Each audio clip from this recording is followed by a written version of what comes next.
आपसे पिछली मर्तबा मैंने बताया था कि आत्मा क्या चीज है, वो किस प्रकार सच्चित आनंद होता है और किस प्रकार आत्मा की अनुभूति के बाद ही मनुष्य इन तीनों चीजों को प्राप्त होता है। आत्म साक्षात्कार के बगैर आप सत्य को नहीं जान सकते।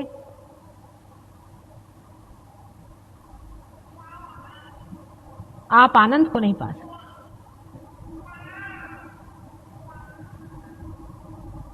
आत्मा की अनुभूति होना बहुत जरूरी है।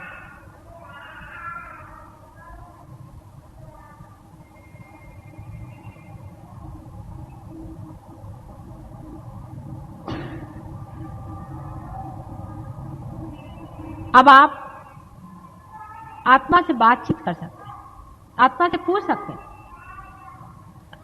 आप लोग अभी बैठे हुए हैं, आप पूछें ऐसे हाथ करके कि संसार में क्या परमात्मा है, क्या वो उन्हीं की सत्ता चलती है? आप ऐसे प्रश्न अपने मन में पूछें, ऐसे हाथ करके पूछिए। देखिए हाथ में कितने जोर से प्रवाह शुरू हो गया।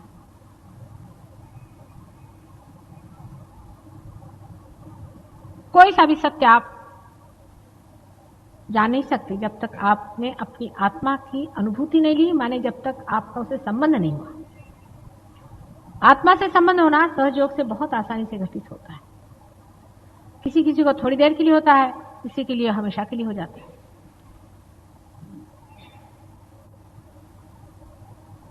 आत्मा से संबंध होने के बाद हमको उससे तादाद में पाना होता है। माने ये कि मैंने आपको जाना, ठीक है, आपको मैंने पहचाना, ठीक है, लेकिन मैं आप नहीं हो गई हूं। आपको मैं देख रही हूं और आप मुझे देख रहे हैं। जिस वक्त मैं आपकी दृष्टि से देख सकूं उसी वक्त तादाद में होता है। आत्मा के अंदर प्रवेश करके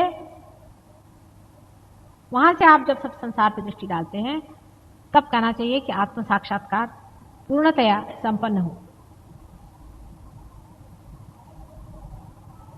कुंडलिनी का जागरण, उत्थापन तथा भेदन सब कुछ हो गया जो लोग पा रहे हो। सहस्त्रार टूट गया। आप चक्रों के द्वारा अपनी स्थिति और दूसरों की स्थिति को भी बहुत अच्छी तरह से पहचान लेते हैं, उसकी जानकारी होने लगी। लेकिन अभी आप आत्मा से तदाकार नहीं हो, तदाकार नहीं। आत्मा से तदाकार होने के लिए सबसे पहले मैं नहीं हूं ऐसा मानना चाहिए। वो ही वो है, तू ही तू है। पहले आत्मा को मानना चाहिए कि तू ही तू है, मैं नहीं। कबीरदास ने बहुत अच्छे से कहा है कि जब धुनकने वाला धुनकता है तो धुनकी की आवाज आती है तू ही तू ही। लेकिन जब बकरी के पेट में अतड़ियों के रूप में होती है तो तब कहती है मैं। फिर बकरी के अतड़ियों से निकल के उसकी अच्छी पिटाई होती, सफाई होती, तानी जाती, खींची जाती, सुखाई जाती, और जब उसे फिर धुनकनी पे लगाते हैं तो हर समय कहती तू ही तू ही तू ही तू ही तू ही तू ही। ऐसे ही हमारे मन का है।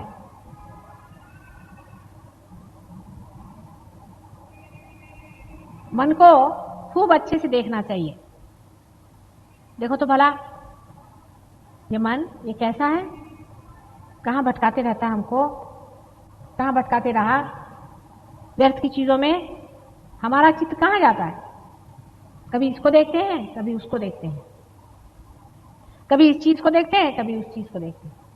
हर समय हमारा मन किसी न किसी भावना या वासना से भरा रहता था। अब उसमें प्रकाश हो गया, हम देखते हैं इसमें वासना है, भावना है, लेकिन तो भी हम इस गंदी चीज को अपने साथ लिए चले जा रहे हैं। इसको धुनकना है, मारना पीटना नहीं है, धुनकना है। तो उसकी ओर देखें, उसके प्रकाश को प्रज्वलित करें कि हे मन देखो, तुम तो परमेश्वर का मंदिर हो ना। परमेश्वर के मंदिर में ऐसी गंदी भावना क्यों आनी चाहिए? इसको तुम बाहर ही रखो, बहुत हो चुका। पहले कभी लोग ऐसे लिखते थे कि मन समझ समझ पग धरी। हे मन, दुनिया भर की चीजों के लिए तुम दौड़ते हो, तुम परमात्मा के लिए कब दौड़ोगे? परमात्मा को अपने अंदर कब बसाओगे? तुम्हें ये चिंता रहती है कि मेरे बेटे का क्या होगा, मेरे माँ का क्या होगा, मेरे बाप का क्या होगा। अरे मन, ये तेरे कौन रह चुके? ये कोई तेरे हुए हैं? ये पंद्रह साल का, ये कोई तेरे अपने हैं? उनके लिए क्यों तू हर बार इस तरह से परेशान होते रहा? अपने मन से बात करें। धीरे धीरे इस तरह से मन की सफाई होते होते आत्मा का प्रकाश उसमें प्लावित होने लगेगा। उस प्रकाश से आप में आनंद की लहरियां बहने शुरू हो जाएंगी। धीरे धीरे आप में जड़त्व लाने वाली जितनी भी चीजें हैं धीरे धीरे घटती जाएंगी और आप अपने आत्मा में ही लीन होते जाएंगे।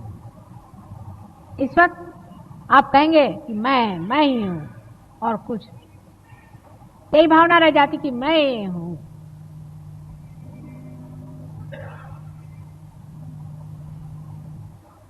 आत्मा ही आप हो जाते हैं और आप कहते हैं कि मैं ही हूं।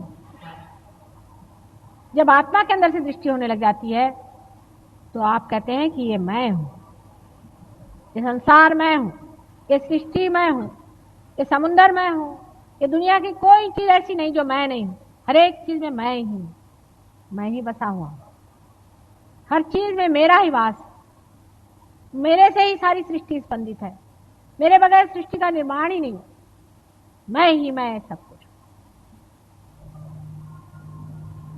यह अहंकार नहीं, यह वास्तविकता, यह असलियत। इसे अस्मिता कहते हैं। लेकिन उसको पाने के लिए सबसे पहले हमारा जो झूठा मैं है उसे तोड़ना होगा। झूठा मैं में अनेक चीजें, शुरू से आप देखिए कि मैं हूं हिंदुस्तानी, मैं हूं हिंदू, मैं हूं मुसलमान, मैं हूं जैन,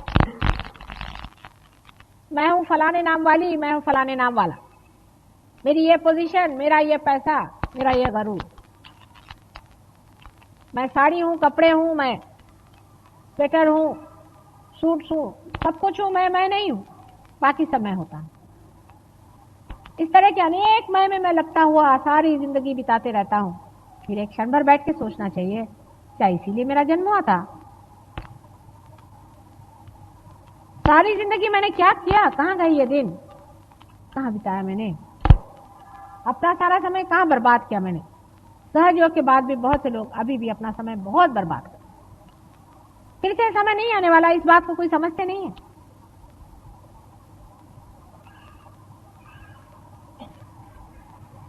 बहुत लोग बर्बाद करते हैं, गलत जगह चले जाते हैं, फिर आके कहते हैं मां मेरा सर पकड़ गया। क्यों ऐसा समय बर्बाद करना है? इसमें रखा ही क्या है? ऐसे तो हजारों लोग अपना समय बर्बाद करते हैं, लेकिन पार होने वाले लोगों को आत्मा में लीन होना चाहिए। सब हो गया, भंडार खोल दिए, दरवाजे खोल दिए, अंदर भी आ गए और अभी आप हाथ पे हाथ धरे बैठे। अब इसे क्या किया जाए? भाई हम आपके लिए खाना बना सकते हैं, आपके मुंह में डाल सकते हैं, अब आपका पचा तो नहीं सकते ना। ये तो आप ही को पचाना है, उसकी कोई मेहनत नहीं है खास। सब चीज के लिए टाइम होता है, इस चीज के लिए टाइम नहीं होता।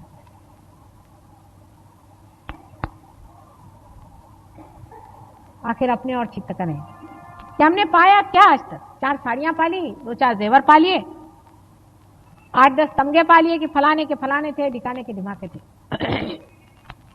ऐसे हजारों आए और गए, दुनिया में आए और खत्म हो गए। उनका क्या हुआ? मिट्टी हो गए सब लोग। मिट्टी से कोई नरक में गए, कोई कुछ हुए, कोई पत्थर हो गए, क्या हुआ?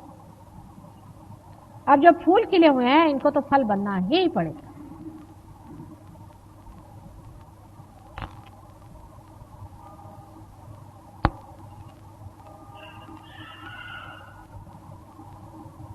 परिपक्वता आनी पड़ेगी अपने विचारों में, अपने संलग्नता में, अपने ध्यान में। जीवन अत्यंत सुंदर अगर बनाना है तो सुंदरता को अपनाना पड़ता है। उसका जो कुछ असुंदर है, जितना भी अगली है, उसको निकाल फेंकना पड़ता है। लेकिन हम लोग तो अभी भी उसी चीज में थोड़ा थोड़ा लिपटे चले जा रहे हैं। आज एक साहब आए थे, तो मेरे साहब मेरे सामने कहने लगे कि मैं सिगरेट पी लूं थोड़ी, माता जी हर्जा तो नहीं। मैंने कहा मुझे क्या हर्जा है, तुमको हर्जा है या नहीं? अरे मेरा क्या हर्जा है, मैं क्या करती हूँ? मैं तो चुपचाप बड़ी देख रही हूँ कि कौन कहाँ है, कैसे चल रहा है। मुझे हंसी आती लोगों को कि अमूल्य को छोड़ के, अनमोल को छोड़ करके ये क्या।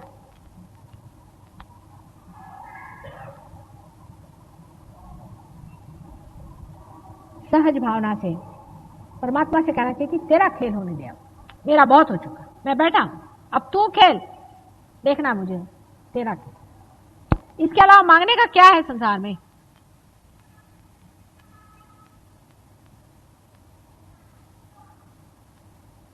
नहीं तो व्यर्थ, जंक जिसे कहते हैं, वो हम हो जाते हैं। समझ लीजिए कल ये माइक बनाया गया है और इतना खराब हो जाए कि फिर चल ना सके, तो ये कहां जाएगा मालूम है ना आपको?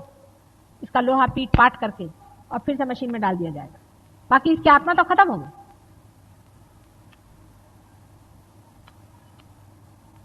आपका जो इंस्ट्रूमेंट बना है, अगर वो इस्तेमाल ना करें आप, तो उसकी एफिशिएंसी पूरी खत्म हो जाएगी कि नहीं? और उसका एंजॉयमेंट क्या रहा? मैं तो आपको एंजॉयमेंट की बात कह रही हूं।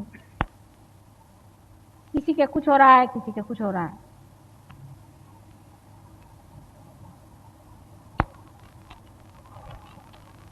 ध्यान में कितनी प्रगति की, आप क्या बने, यही सहयोग में सवाल पूछा जाता है। आप पूछते हैं भगवान है या नहीं, ठीक है, इसका जवाब दे देंगे, वाइब्रेशन से आपको देते हैं। आपके सब सवाल ठीक हो जाएंगे, आपकी तंदुरुस्ती ठीक हो जाएगी, आपकी मानसिक दशा ठीक हो जाएगी, आपके बच्चे ठीक हो जाएंगे, आपकी फाइनेंशियल कंडीशन ठीक हो जाएगी, सब ठीक हो जाएगा। आप भगवान के लिए क्या दे रहे हैं? अरे कुछ देने का नहीं है, लेने का है। आप कहां तक ले रहे हैं उससे? ये सवाल आपने पूछे, क्या हमने सब ले लिया? जितना माँ दे रही है उसमें से कितना हमने लिया है? क्या पूरा पूरा ले लिया? सब कुछ क्या पा लिया? अपना रास्ता भटक भटक के हम कहां कहां चले जाते हैं। क्यों ना हम इसे पालें? संसार की चीजें तो चलती ही रहती, इसमें रखा क्या? कोई मिलने आया, कोई चला गया, कोई कुछ हुआ, इसमें रखा क्या? हमने कितना पाया है? एक एक इंसान एक एक इंस्टीट्यूशन है, मैंने कहा था, एक एक इंसान एक एक संस्थान।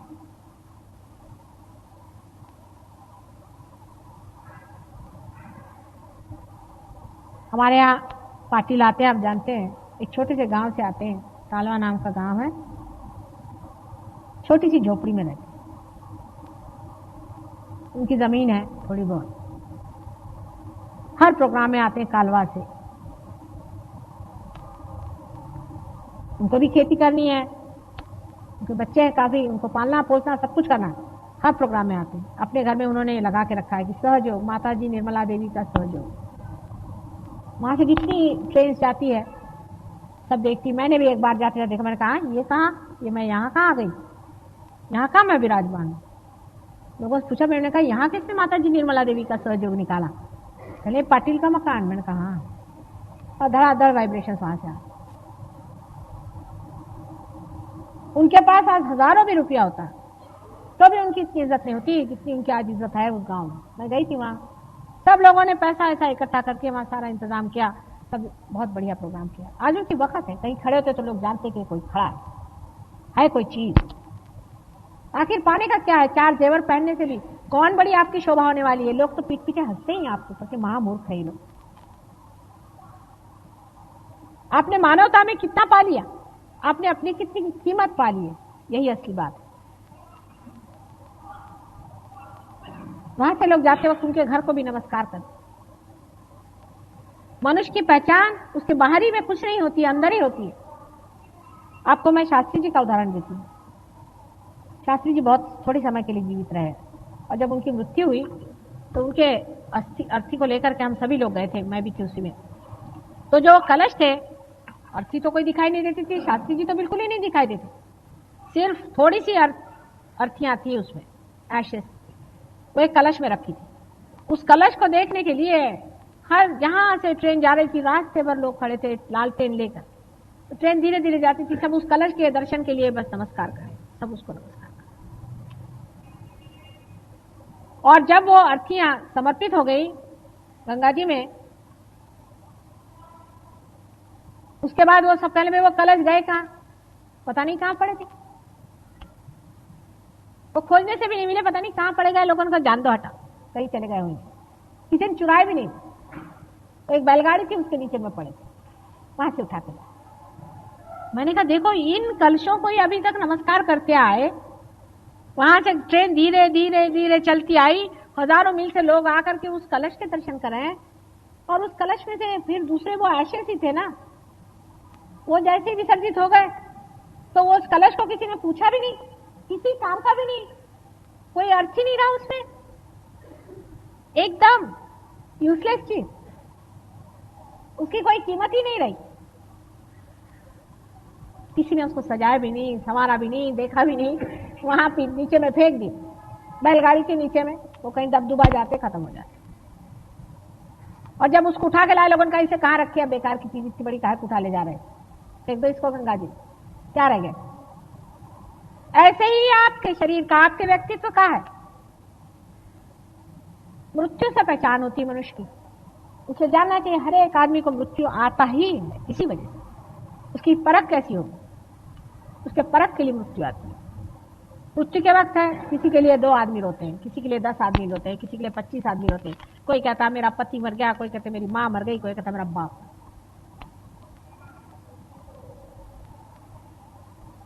लेकिन कोई कोई लोग ऐसे होते हैं कि जब मर जाते हैं तो जहां उनकी अर्थियां गड़ती हैं वहां से सुगंध की लहरें बहती रहती हैं। उसके पास से आप गुजर जाओ तो कहते हाँ किसके पास आ गए। मैं कश्मीर में गई थी, आश्चर्य की बात है, तो हमारी मोटर चली जा रही थी, मैंने कहा रोको रोको रोको रोको, यहाँ किसकी समाधि? कहते समाधि नहीं है, मोहम्मद साहब का एक बाल रखा हुआ है यहाँ पे, इसको एक बाल कहते हैं। उसी को मैंने नमस्कार किया, एक बाल उनका वहां रखा हुआ, उससे ऐसे वाइब्रेशन चारों तरफ। मैं कहा और नहीं तो हम हैं किस चीज, हमारी कीमत ही क्या है? और जब ये दीप जल गया है, हमारे अंदर ये प्रकाश आ गया है, तो उसकी तो इज्जत करो, उसको तो संभालो, उसको तो अपना। ये सोचने समझने की बात यही है, बाकी सब व्यर्थ का सोच करते बैठे हो, बाकी में सोचने की कोई जरूरत नहीं, करने वाला सब परमेश्वर है, सब कुछ वो करता है। अगर आपको सोचना ही है तो ये सोचना है कि क्या मेरा दीपक इस योग्य है, मैंने कहां रखा है मेरा दीपक? दीपक जला करके आप क्या टेबल के नीचे रखिएगा?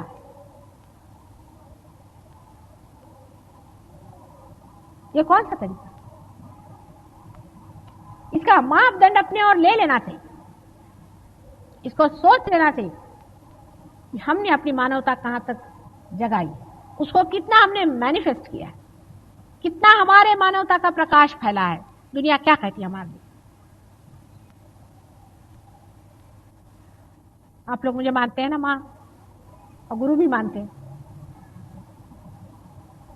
ठीक है, फिर मेरे जीवन की ओर भी तो दृष्टि करें कभी, सोचें।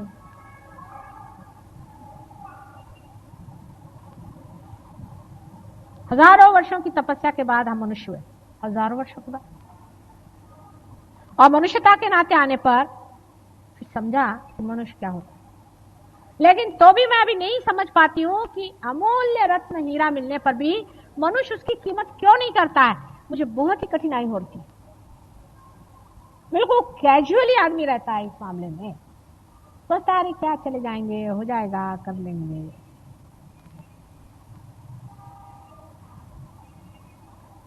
कारण यह है, हीरे का मूल्य आप बाजार में जाके पूछ सकते हैं, इसके लिए कोई बाजार नहीं। इसका बाजार आप ही का हृदय, आप ही का मन, आप ही का संतोष, आप ही का विचार, सब कुछ आप ही के अंदर, आप ही से अपनी ही संतोष की बात है। अपने ही में आप खेलते हैं, अपने में आप जागते हैं, अपने में आप रहते हैं, अपने ही में मजा लेते हैं, और ये सारे जो अपने हैं उनके साथ आप रचते हैं, उन्हीं के अंदर विराजते हैं। एक आदमी कहता कि देखो एक सहयोगी है हमारे यहाँ, है एक आदमी, और एक है कि वो ऐसा है। क्या आप सहयोग को बदनाम कर रहे हैं या उसको सुनाम दे? लोग क्या कहें?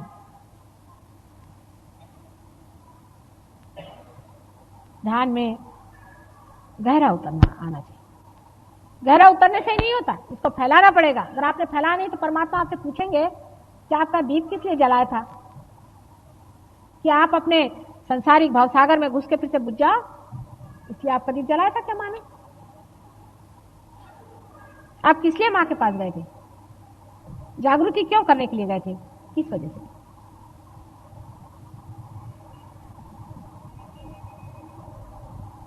लगन होनी चाहिए, विचार, सारा प्लानिंग यही होना चाहिए कि मैं अपने क्षण क्षण क्षण क्षण कैसे रहूं, कैसे चलूं, यही प्लानिंग होना चाहिए। दुनिया भर के प्लानिंग बंद करिए, वो सब परमात्मा करता है आपको। उल्टा ही प्लानिंग हमेशा दिमाग चलाते रहता है, जिससे हमारा धर्म टूटता जाए। हमें ये कि सवेरे उठे, हाँ थोड़ी देर बाद बैठेंगे, उससे अच्छा थोड़ा सो ही ले, बहुत कैजुअल हो जाता है। सहज चीज बहुत सहज मिलती है, इसमें कोई शंका नहीं। लेकिन जो सहज हुई है, माने आपके साथ जो जन्मी है, इसकी बहुत बड़ी पुरानी परंपरा चली आई है और वो बनाई गई है। उसकी आप कीमत नहीं समझते हैं, उसको आप नहीं नाप कर सकते हैं कि ये कैसे हुआ, कैसे कुंडलिनी बनाई गई, कैसे चढ़ाई गई, कैसे आपको आत्म साक्षात्कार हुआ। आप तो सोचते हैं कि हाँ मिल गया, जैसे बाजार में जाकर आपने एक साड़ी खरीद लियो, चाहे एक कपड़ा खरीद लियो। नहीं नहीं नहीं नहीं नहीं, ये अनंत की तपस्या है, इससे आपने पाया है, इसका मूल्य जानिए। इसमें गहरे उतरना पड़ेगा, गहरे जाना पड़ेगा, तब आनंद और सुख इस संसार में आएगा। इस संसार की समता, एकता, इस संसार का उत्थान, सभी कुछ आप सहयोगियों पे है, ये तो कम से कम समझ लेना चाहिए।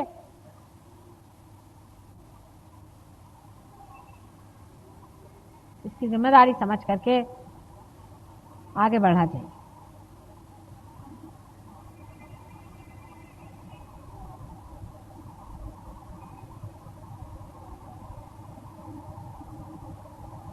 अब आपने देखा ना, जिनको बाधा होती है वो आंख भी नहीं बंद कर पाते, सामने दिखाई देता। पागल कोई ले आई, आप वो आंख नहीं बंद कर सकता मेरे सामने, उसकी आंख लपक लपक करती, फौरन में पहचान जाती इसको बाधा है, तो बोले चाहे बोले। अगर आपकी आंख इधर उधर ज्यादा चले तो समझ लेना चाहिए कि कुछ बाधा ही हमारी है। स्टेडी क्यों नहीं हो पाती आंख स्टेडी रखिए। आपका चित्त इधर उधर जा रहा है तो समझ लेना चाहिए कि कोई ना कोई हमारे अंदर बाधा है। क्यों नहीं हो पाता?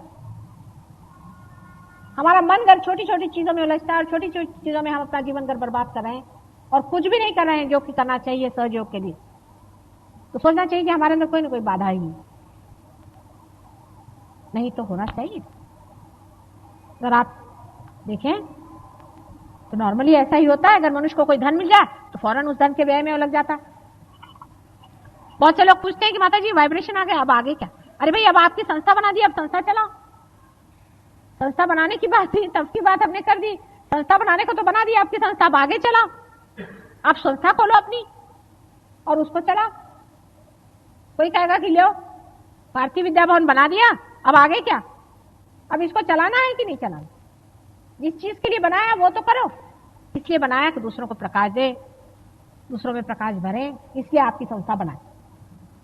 अब आप कर रहे हैं क्या ये काम?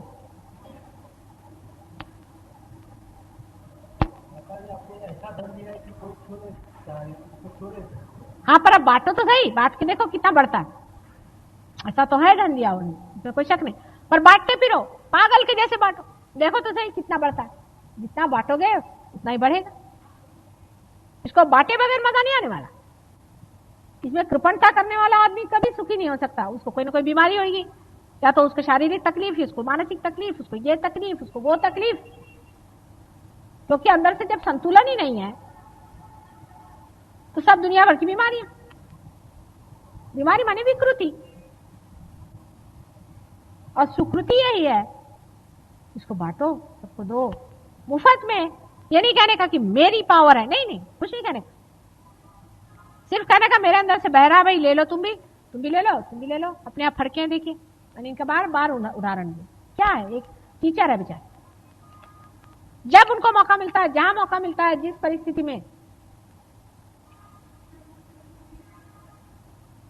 अपने बहन से कहो, भाई से कहो, सबसे कहो, भाई देखो तुम अगर बीमार हो तो हम कुछ नहीं कर सकते, तुम सहयोग में आओ तब हम बात करें। कोई आपके दोस्त है, मिलने आते, खाने पीने में हजारों रुपया आप खर्चा करते, लोगों को शराब पिलाने में हजारों रुपया आप खर्चा करते, भाई थोड़ा सा वाइब्रेशन भी खर्चा करो। ये कहने में क्या जाता है कि हमारी माताजी कहती कि शराब पीना बुरी बात है, शराब मत पीना। यहां तो सहयोग में आते हैं और घर में शराब पिलाते हैं। भाई ये बुरी चीज है तो बुरी चीज है, समझ लेना चाहिए। मोहम्मद साहब कोई पागल थे कि नानक साहब कोई पागल थे कि दुनिया भर के लोगों ने शराब को मना किया और सब लोग पागल थे क्या? जिन्होंने जिस चीज को मना किया है वो सब कोई पागल लोग तो नहीं थे ना। किसी ने किसी चीज को कहा, किसी ने किसी चीज को कहा। वजह ये थी कि एक कह गए तो दूसरे ने कहा अच्छा ये छोड़ो, दूसरा कहेंगे। लेकिन लोगों का तो ऐसा है कि इसने ये नहीं कहा तो ये नहीं करो, और उसने ये नहीं कहा तो वो भी नहीं करो। मतलब ये कि कुछ भी नहीं करो, सीधा ही साहब। पर ये किसके लिए खोज रहे हो, किसके लिए बना रहे हो? अपने ही लिए।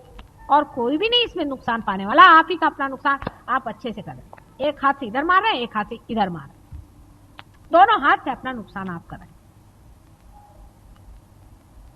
जो चीज बुरी है उसको छोड़ना है, उसमें उलझना ही क्यों, उसमें पढ़ना ही क्यों? अब फेनेटिसिज्म है कि कोई एक मैं फलाना ठिकाना हूं, मैं हूं हिंदू के, मैं कौन हूं, पता नहीं कौन कौन बन के बैठे हुए हैं, कोई भी नहीं। इस तरह के पागलपन को कब छोड़ने वाले आप लोग? ये थोड़ी थोड़ी सी चीजें अगर छूट जाएं तो आत्मा में प्रवेश हो सकता है। आत्मा में बहुत सरल तरीके से आप घुलते जाएंगे और आपको आश्चर्य होगा कि आप ही की अवेयरनेस आत्मा की अवेयरनेस हो गई। और आप जो बोलते हैं अधिकारवाणी से, आप कुछ बोले, एक एक शब्द आपका पकड़ा जाएगा, एक अक्षर आपने कहा उसी की एकदम से उसी वक्त झेल हो जाएगी। सारे के सारे चिरंजीव हाथ लेकर के खड़े हुए हैं, बोलिए। इस बड़ी दशा में आना पर भी अगर आप अपने को स्थानापन्न न करें तो आपकी कौन इज्जत करेगा? अगर राजा अपनी इज्जत नहीं करे तो लोग क्या उसकी इज्जत करेंगे? अरे जो अपनी इज्जत नहीं करता है, अपनी पाई हुई चीज की इज्जत नहीं करता है, उसकी कौन इज्जत करेगा? एक सीधा हिसाब है। ध्यान में जमना पड़ेगा। ध्यान में 4 बजे से मैंने कहा बैठिए, उठ के बैठना पड़ेगा, कोई ऐसी मुश्किल चीज है? 4 बजे उठना कौन सी मुश्किल चीज है? सवेरे उठिए, बैठिए ध्यान। दिन में एक न एक आदमी से सहयोग की बात करूं, कम से कम एक से। मतलब घर गृहस्थी की जो चक्की चूल्ही में औरतें उनको करें, बाकी औरतों को तो जो मिले उससे करो, क्या हद है? आपने जिंदगी भर और बातें क्या करी सिवाय फालतू की बातों की? लोगों को देखिए, कहेंगे देखो इस दुकान में अच्छा मिलता। क्या आपको क्या सेल्समैन किसने बनाया? कभी किसी को लगा मैंने भी वो बड़ा अच्छा आदमी, बड़ा बुरा आदमी, कोई आप कोई लीडर है? आपने जो पाया इतना बहुमूल्य, उसको कितना बढ़ाया आपने? अब बढ़ा के उसको जमाइए लोगों के अंदर में, उसको बिठाइए।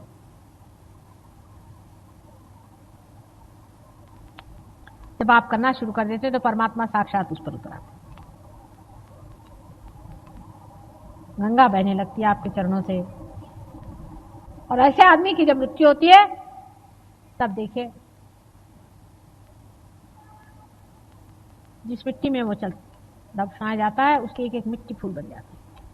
इतना सुगंध सारे संसार के लिए बड़ी भारी चीज हो जाती है।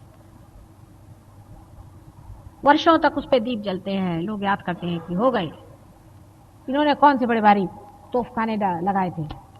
फकीरों जैसे रहे वो, चाहे जैसे भी रहे, फिर काहे को फिर भटकते? अब सब धर्म अब सब समझाना पड़ेगा। रियलाइजेशन से पहले मैं कोई धर्म की बात नहीं करती हूँ, रियलाइजेशन के बाद सारे धर्म अपने अंदर बिठाने पड़ेंगे। 10 कट्टरता भी बड़ी बुरी चीज है। मैंने यहां तक देखा लोग मोहम्मद साहब को बुरी भला कहते हैं,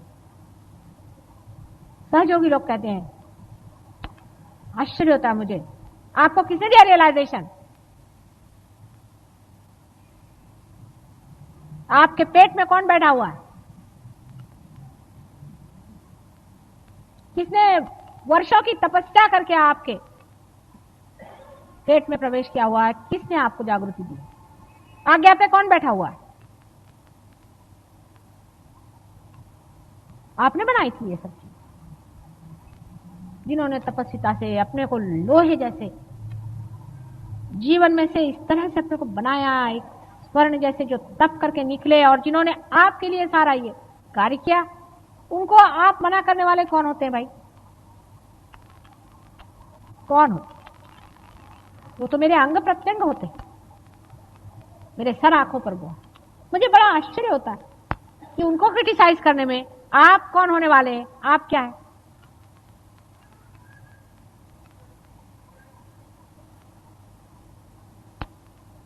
किसी भी ऐसी महान शक्ति जो इन देवता में विरजती है, उसका एक शब्द भी उसके खिलाफ कहना, एक बार भी उसके बारे में कहना, या उसके विरोध में मन में विचार आना भी महान पाप के बराबर। आप मान लीजिए मेरी बात, और उससे आपका हृदय चक्र, विशेषता हृदय पकड़े जाएगा। शिव जी को मनाना बहुत ही मुश्किल है, इस बात पर वो बहुत ही तुले हुए हैं। किसी भी देवता के ऊपर में आपको कोई भी तरह का आप शब्द उठाना मना। आप होंगे अपने घर में बैठे। इसको अगर मनुष्य समझ ले तो कभी नहीं इतनी निंदा करे, किसी भी महान धर्म की कभी निंदा न करे, और अपने धर्म में जागे, अपने को समझे, अपनी सत्ता को समझे, परमात्मा को समझे। यही एकता इसी से होने वाली है, बाह्य बातों से नहीं कि हिंदू मुसलमान एक है और ईसाई सब एक हैं और पारसी सब एक है। इस बात से होने वाली है कि सबके जो आदि गुरु हैं एक ही तत्व है, एक ही तत्व अनेक बार इस संसार में आया है, और हम महामूर्खों जैसे लड़ रहे हैं, जैसे कि वो खंडों में से निकल गई आत्मा थी, उसी तरह से हम बच गए और आपस में लड़खड़ा रहे। जो महान तत्व है, जो हरेक धर्म में, जैन बुद्ध कोई सा भी धर्म, हरेक धर्म में जिस उस महान तत्व की अनेक बार उपासना हुई है, उसी महान तत्व में हम आज पार हुए हैं। उसी महान तत्व ने आज हमें पार किया है। और जब तत्व पे आप आ जाते हैं, ऐसे ही आप समझते हैं कि सारे के अंदर वही तत्व फैला हुआ है, सबके अंदर वही तत्व स्पंदित है, तब हमें अलग अलग होने की बात ही कैसी आती है? हम तो सब एक ही पेड़ की शाखाएं, एक ही पेड़ पे पले हुए सब कुछ। उसके जड़ों को बुरा कहने से हम अपने ही अन्नदाता को कह रहे हैं वो बुरा है। इतना अज्ञान संसार में रहा है, उसकी हद हो गई। अब मनुष्य ने उसको और भी अंधकार में डाला, और अंधकार में डालता ही चला गया। उसमें वो बड़ा पुरुषार्थ समझता, बड़े बड़े धर्म बनाए, कर्म कांड बनाए और धर्म संस्था बनाई, दुनिया भर के तमाशे बना बना करके परमात्मा को घोट मारा।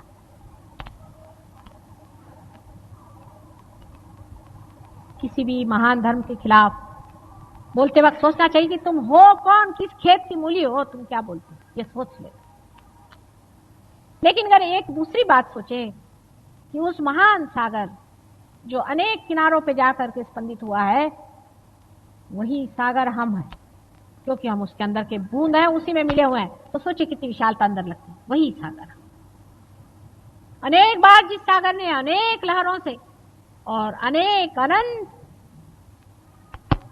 धर्म स्थापन किए, उसी सागर के हम एक अंश हैं। ये सोच लेने से देखिए कितनी विशालता हृदय में फैल जाती है, हृदय कितना महान हो जाता है, और सारा संसार कैसे अपना ही लगता है।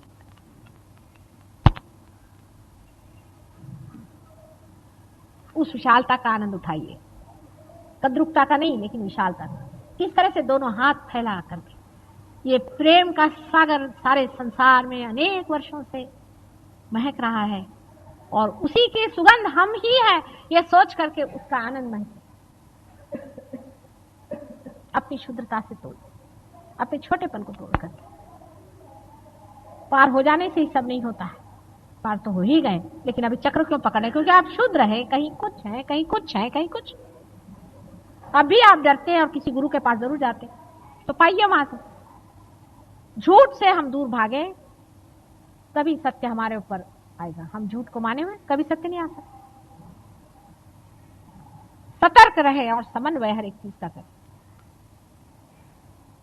सब चीज की और समनत्व से देखें। समनत्व ये शब्द देखना चाहिए कि तत्वतः चीज क्या है। तत्वतः जो कुछ हितकारिणी है, जो वाइब्रेटिंग है, वो सब ठीक है।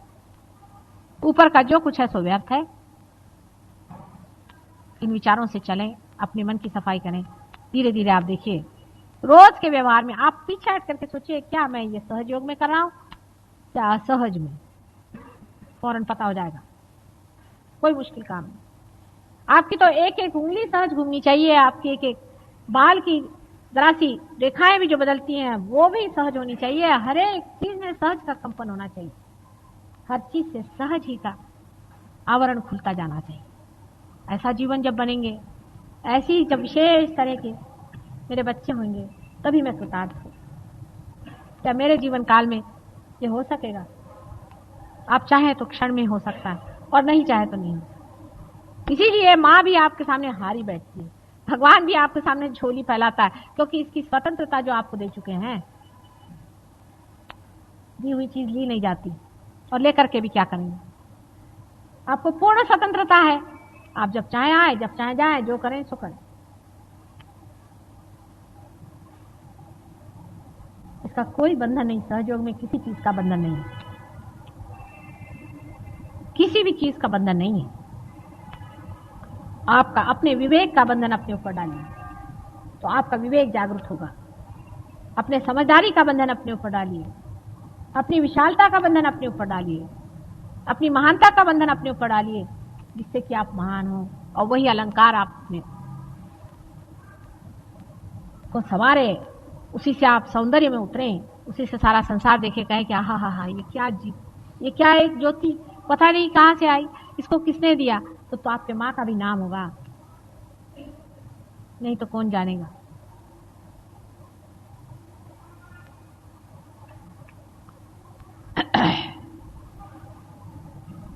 हमारे सहयोग में सबसे बड़ी बात जो है वो ये है, सारे धर्मों का अर्थ सहयोग से एक्सप्लेन होता है।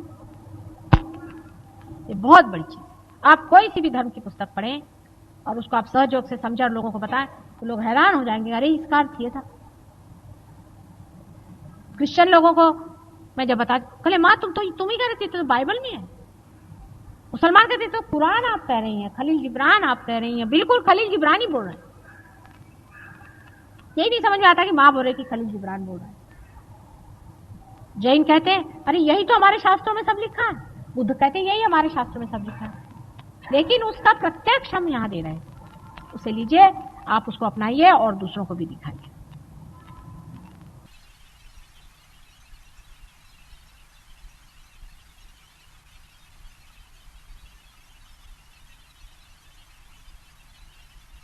The recording of the advice given by Holiness Mataji Nirmala Devi on 10th January 1978 at Bharatiya Vidya Bhavan. कि वो संसार में क्यों आया है, वो ये सोचता भी नहीं है कि मैं ये संसार में किस लिए आया हूं, परमात्मा ने मुझे क्यों बनाया, आखिर मुझे क्या करना चाहिए, मेरे जीवन का अर्थ क्या है। खाना पीना, बच्चे पैदा करना और मर जाना, यही क्या मेरे जीवन का आखिरी लक्ष्य है। आपसे पिछली मर्तबा